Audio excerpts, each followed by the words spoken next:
If you're about to go back to work after maternity leave and that guilt is crushing you, maybe you question everything. I'm going to walk you through what no one talks about, help you understand what you're really feeling, and show you how to move forward with peace instead of shame. By the way, I'm Denise, and this is Faith Mom. Welcome to my channel where we talk about real faith and real life of motherhood. So, today, I want to talk about something that I know so many of you are either going through right now or have gone through. That heavy, complicated feeling that hits you when you're about to go back to work after having your baby.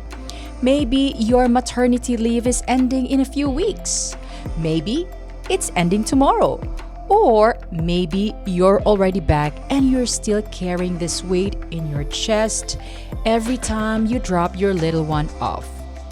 That guilt, that mom guilt that no one really prepares you for. So grab your coffee or your tea if you're like me, and let's talk about this. Because I think the more we talk about it, the less alone we feel in it. Now, here's the thing about mom guilt when it comes to going back to work. It doesn't always announce itself right away. Maybe during your maternity leave, you were so focused on surviving.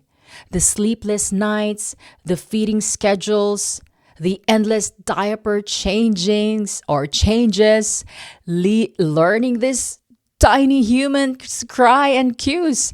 And you were in survival mode, and thoughts about going back to work felt distant, like something you deal with later. But then later arrives, and suddenly it hits you. Now you're folding baby clothes, and you think, I'm not going to be here to see them wear this. You're rocking your baby to sleep, and you think, someone else is going to do this during the day. You're watching them discover their hands or start to smile, and you think, what else am I going to miss? And just like that, the guilt is there. Heavy, persistent, uninvited. It starts whispering things. You're choosing work over your baby. A good mom would find a way to stay home. You're going to regret missing these moments. The guilt doesn't care that you need to work. It doesn't care about the mortgage or the bills or your career that you worked hard for. It doesn't care that financially staying home isn't an option. The guilt just hits there, making you feel like you're failing before you've even started. Now, can I be really honest with you? When I was preparing to go back to work, I had this constant battle going on in my head.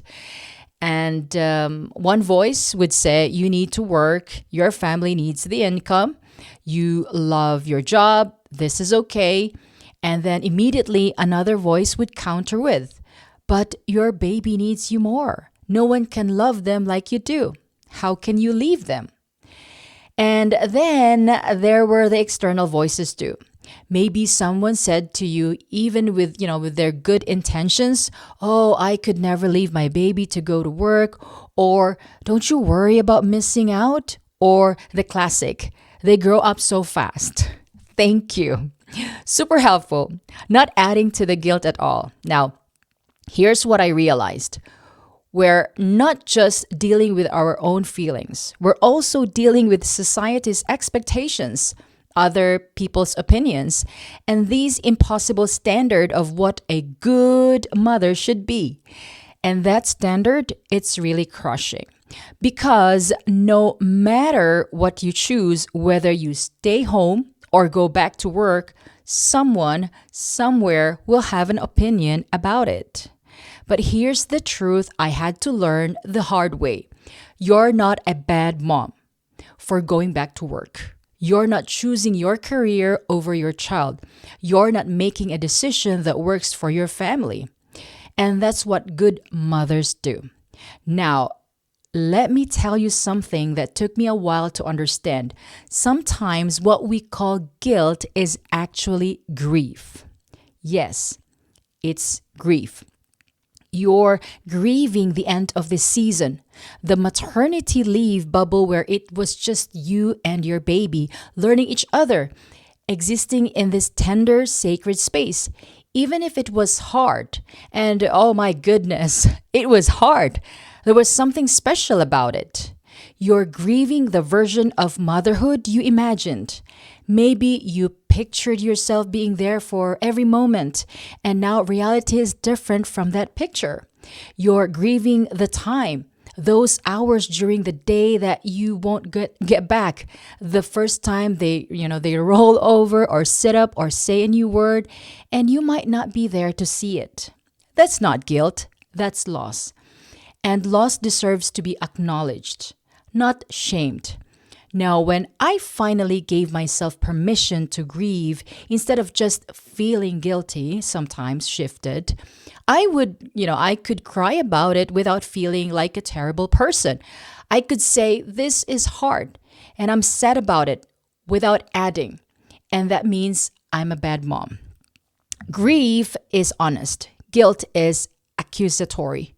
Know the difference. Let me call out some of the lies that the guilt tries to sell us because I think we need to name them. Now, the first lie, if you really loved your baby, you would stay home. What's the truth?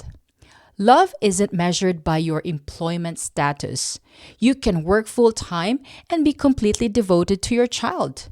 The two are not mutually exclusive. Now, the second lie, you're going to miss everything. Yes, you're going to miss everything, and that's a lie. So, what's the truth here? You're going to miss some things, so is every parent, working or not. You can't be in every moment. That's physically impossible, but you will be present for countless other moments. Your child's life is not a highlight reel of the 8 hours you're at work.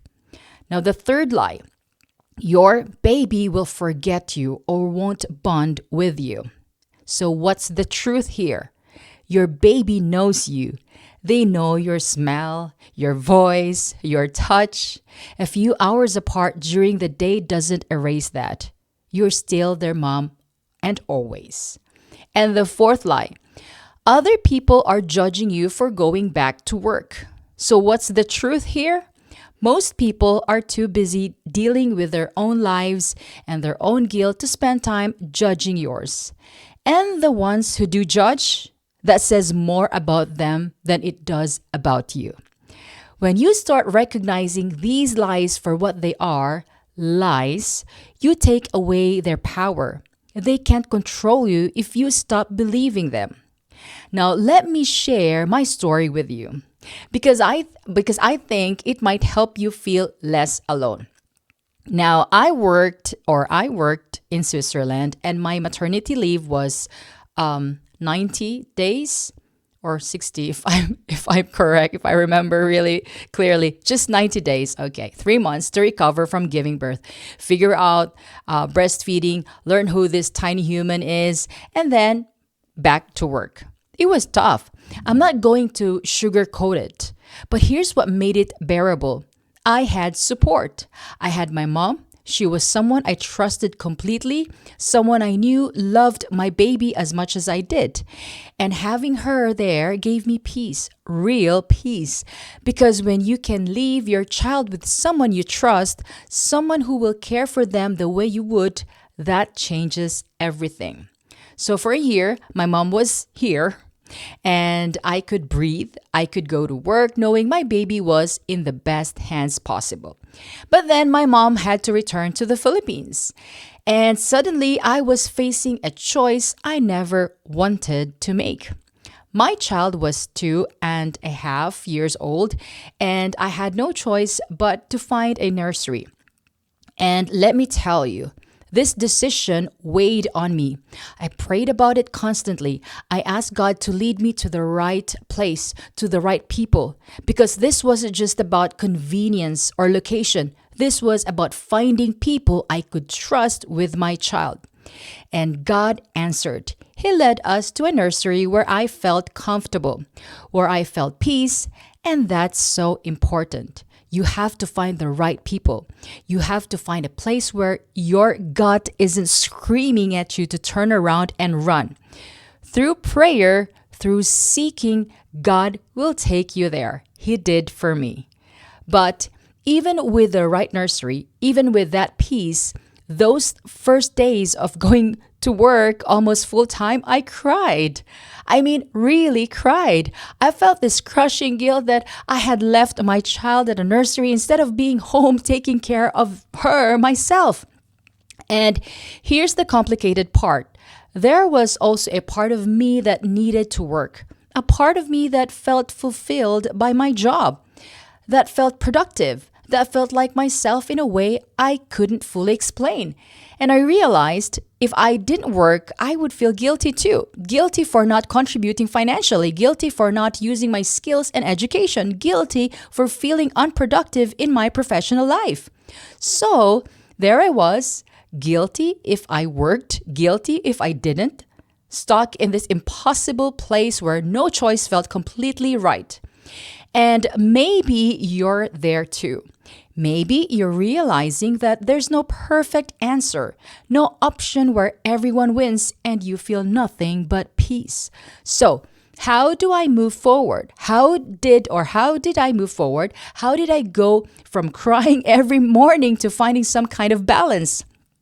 I'm not going to stand here or sit here tell you that the guilt magically disappeared. Some days it's still there, but here's what helped me move from being paralyzed by it to living with it in a healthier way. First, I gave myself permission to feel both things at once. I could be sad about leaving my baby or my child and grateful for my job. I could miss my baby during the day and feel fulfilled by my work. Both things could be true. I didn't have to choose one feeling over the other. Now, second, I created rituals. I made our morning routine sacred. Even if we were rushing, I'd take a moment to just hold my baby or my child, breathe in, pray over her. That moment became my anchor. And when I got home, that first reconnection, that was ours. I'd put my phone away, ignore the dishes, and just be present. Quality over quantity became my mantra. Third, I stopped apologizing. I stopped saying, I'm sorry, I have to work, to my baby, to my husband, to myself, because I wasn't doing anything wrong. I was providing for my family. I was modeling what it looks like to be a woman with purpose beyond just one role. Fourth, I found my people or my village. Other working moms who got it, who didn't judge me or make me feel like I had to defend my choices. We'd just communicate and share during hard days. We'd, celebrate wins. We reminded each other that we were doing a good job. You need those people. Find your tribe or your village. Here's something else that really shifted my perspective. Being there for your child isn't just about physical presence. It's about emotional presence. I know moms who stay home full time but are checked out, scrolling on their phones, going through the motions. And I know working moms who are fully present for every evening, every weekend, pouring into their kids with intention and love.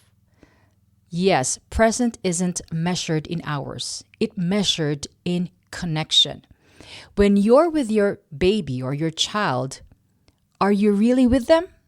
That's what really, really matters. Emotional connection. And here's another truth. Your baby's going to be okay. Kids are resilient.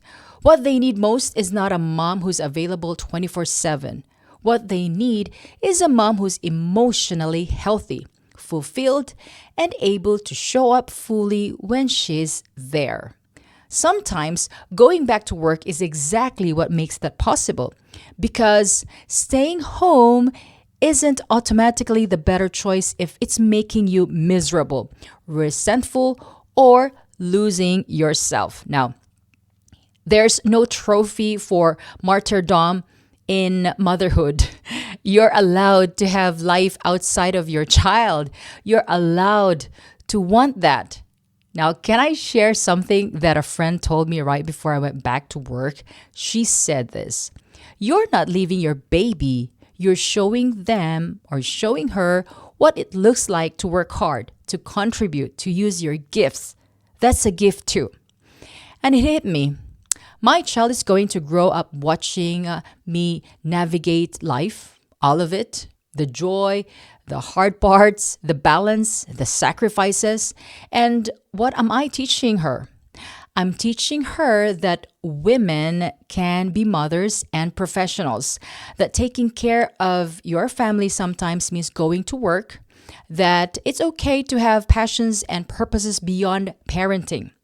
That's not something to feel guilty about. That's something to be proud of. Will there be hard days? Oh, yes, absolutely. Days when you cry in the car, just like me, before you go into the office. Days when you want nothing more than to turn around and go back home, just like me again. But there will also be good days. Days when you feel capable and competent at work. Days when coming home feels even sweeter because you've been apart. Days when you see your child thriving with their caregiver and you realize they're okay, better than okay. So before we wrap up, I want to say this directly to that guilty heart of yours. You are not a bad mom. Yes, I repeat, you are not a bad mom. You are not selfish for going back to work. You are not choosing wrong. There's nothing wrong with you. You are doing what you need to do for your family, and that takes courage. It takes strength to walk out the door even when everything in you wants to stay. It takes love to work hard so your child has what they need. Your baby is loved. Your child is cared for. And your baby has a mom who's showing them that resilience looks like. Some days, you're going to feel like you're failing at both. Failing at work because you're distracted thinking about your child. Failing at home because you're exhausted from work. That's called being human. That's called doing your best with finite energy and impossible expectations. Now, give yourself the same grace you'd give your best friend, the same compassion you'd show a stranger, the same kindness you'd want your child to show themselves someday when life gets hard. You deserve that. Yes, remember this, you deserve that. So here's what I want you to take away from this. Remember this. The guilt is real, but it doesn't have to run your life. You can acknowledge it, feel it, and still move forward. You can be sad about leaving your baby and still know you're making the right choice for your family. Going back to work after maternity leave doesn't make you less a mother. It makes you a mom who's navigating reality with courage and love. Your worth as a mother isn't determined by how many hours you spend at home. It's determined by how you love, how you show up when you're there, and how you're teaching your child what it means to live a full life. So, when that guilt tries to whisper that you're not enough, remind it and yourself of the truth. You are exactly the mom your baby needs. Not perfect, but present. Not always available, but always loving. Not without struggle, but never without strength.